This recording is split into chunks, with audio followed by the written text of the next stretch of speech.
Whether you're a Boston Celtics fan or not is not the point here.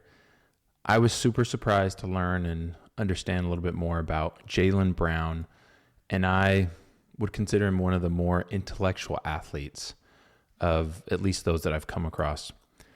He regularly experienced the stigma of being too smart for basketball since his youth.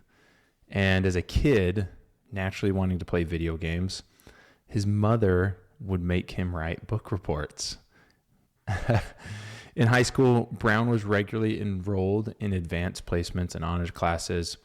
And the summer before he attended college at Cal Berkeley, Brown enrolled in the 6-week summer bridge class. And the idea was to get the kids acclimated to what a college level course would be like. And so essentially he was doing intense reading daily as well as 8-page writing assignments. So Brown attended summer school. He was heavily recruited by major colleges at the age of 16, Kansas, Kentucky, UCLA, Michigan, UNC. Although athletics was important, he valued finding a school that had social activism involved, and that's what ended up landing him at Cal Berkeley. As a freshman, he enrolled in a master's level course called Cultural Studies of Sports and Education program. He was only at Cal for 1 year before he got drafted by the Boston Celtics in 2016.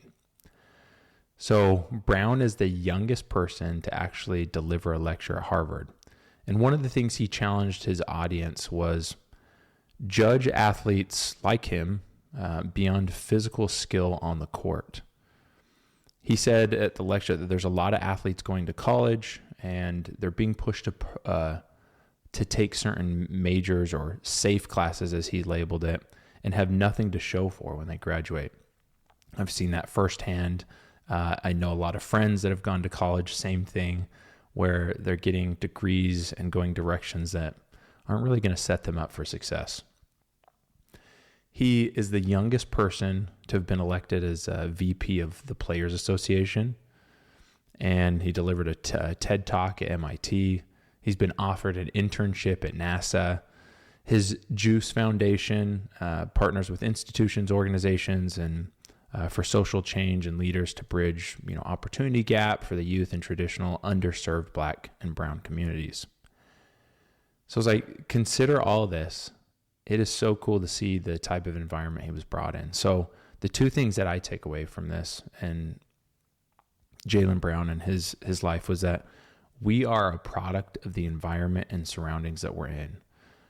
Jaylen grew up in a very educated, focused environment, and so he grew up accordingly. I think it's up to each and every one of us to recognize what environment is around us and recognize what's going to help us excel and achieve our various goals and determine, am I surrounded by the right people? Am I in the right situation? And if I'm not, what can I do to make my environment better? And as a youth, as a kid, that might be a little bit more difficult, but it definitely doesn't prevent us from trying. The second takeaway I had here is that basketball is a great sport, but there's so much more to life. Learning and growing. Plus, I respect when any athletes are finding ways to give back and make their community better. So basketball, I love the game, but as once I was told is that it's just a game. There's a lot more to life with people, learning, serving those around you, which bring greater fulfillment than any game, in this case basketball, could. So again, you're a product of your environment and surroundings, and basketball is a great sport, but there is definitely so much more to life.